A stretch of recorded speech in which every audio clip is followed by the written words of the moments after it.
Je suis une femme. Enfin, apparemment. Je me refuse d'être comparée aux autres, d'être mise dans le même sac, de faire partie de cet amalgame collectif. Et pourtant, malgré moi, malgré cela, j'ai des réactions débiles, des pulsions étranges, comme inscrites dans mes gènes. J'envoie des messages quand je ferais mieux de me taire. Je suis, alors que je sais éperdument qu'il faut fuir. Je suis romantique quand il faut être mystérieuse, salope quand il faut être tendre. Je l'ouvre quand je ferais mieux de la fermer. Et merde, comment on fait? Comment on se remet d'une rupture?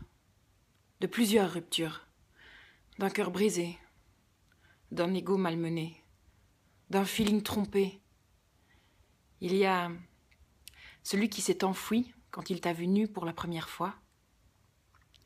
Celui qui t'aime tendrement, mais qui ne te désire pas. Celui qui te désire ardemment, mais qui n'est pas capable de t'aimer. Celui qui te dit que tu n'es pas prête à t'engager, alors qu'en fait lui est un homme marié. Celui qui voulait se faire rêver en te racontant des histoires, ou qui se raconte des histoires et inconsciemment te fait rêver. Celui qui voulait se voir beau dans tes yeux. Celui qui te dit que tu es belle, juste pour les faire briller tes yeux. Celui qui veut juste te baiser. Celui qui ne veut pas te brusquer. Celui qui veut t'épouser. Tu veux pas? Bah, on peut quand même baiser. Celui qui a envie de toi, mais pas d'être avec toi. Celui qui ne répond pas. Celui qui t'a menti. Ou qui n'a juste rien dit. Celui qui a disparu. Celui qui s'est ôté la vie après t'avoir envoyé une photo de sa queue. Et puis, il y a celui qui arrive l'air de rien. Il est grand, il est beau, il sent presque bon le sable chaud. Il est gentil, il a une idée derrière la tête. Il me trouve belle, il veut m'embrasser. Il veut prendre le temps, il veut d'office m'emballer. Il se projette, il raconte des histoires. Il veut me raccompagner chez moi, ok, il veut me baiser. Il n'envoie pas de message le lendemain matin. Il m'a menti. Pourtant, si tu laisses juste parler ton instinct, ton feeling, tu as passé une super soirée, tu as ri, tu as oublié de passer la commande au resto tellement vous parliez, tu as eu envie de prendre encore un verre tellement tu te sentais bien. Tu l'as embrassé parce que tu en avais envie. Tu es rentré saine et sauve parce qu'il te tenait la main pour t'éviter de te casser la figure dans les pavés avec tes hauts talons. Oui, tu voulais ressembler à une vraie fille ce soir, parce que tu avais envie de lui plaire. Il ne t'a pas demandé pour monter, et il t'a envoyé un message pour te dire qu'il était bien rentré. Le lendemain matin, vu que t'es une fille, bah ouais, t'es impatiente. Tu veux savoir quand tu vas le revoir, où tu vas le revoir, si tu vas le revoir. En soi, l'intention de ton message n'est pas mauvaise. Mais vu l'excitation qui habite ton corps, tu vas à tous les coups, en essayant de feindre la nonchalance, t'y prendre comme un manche.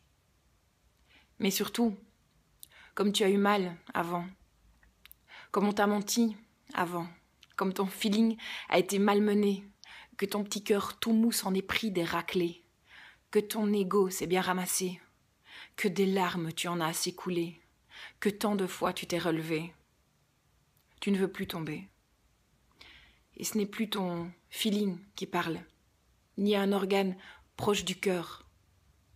Ce sont tes peurs et tes blessures qui partent au front. Leurs mots sont durs, elles sont inquisitrices, elles se méfient.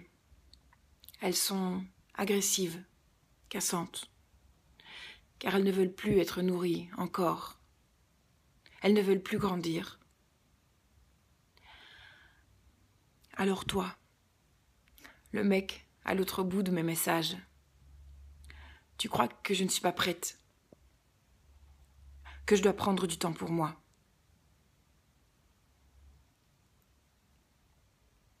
Que je suis une biche blessée qui doit se soigner.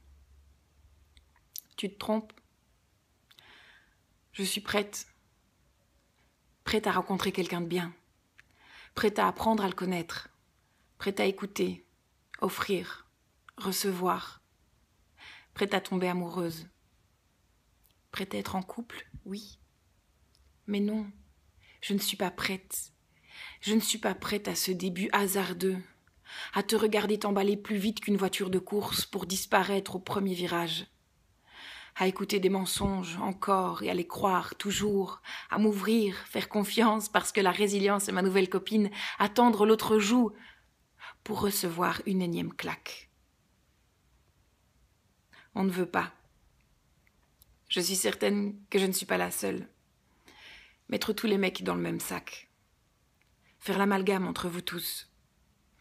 Mais il y a tellement de cons, tellement de lâches, tellement de paumés, que même si on sait que vous êtes top, comme la biche face à la main de l'homme qui veut lui donner à manger, on va peut-être mordre avant de vous laisser nous caresser. Car certains d'entre vous sont des chasseurs et que, par malheur, notre route les a croisés.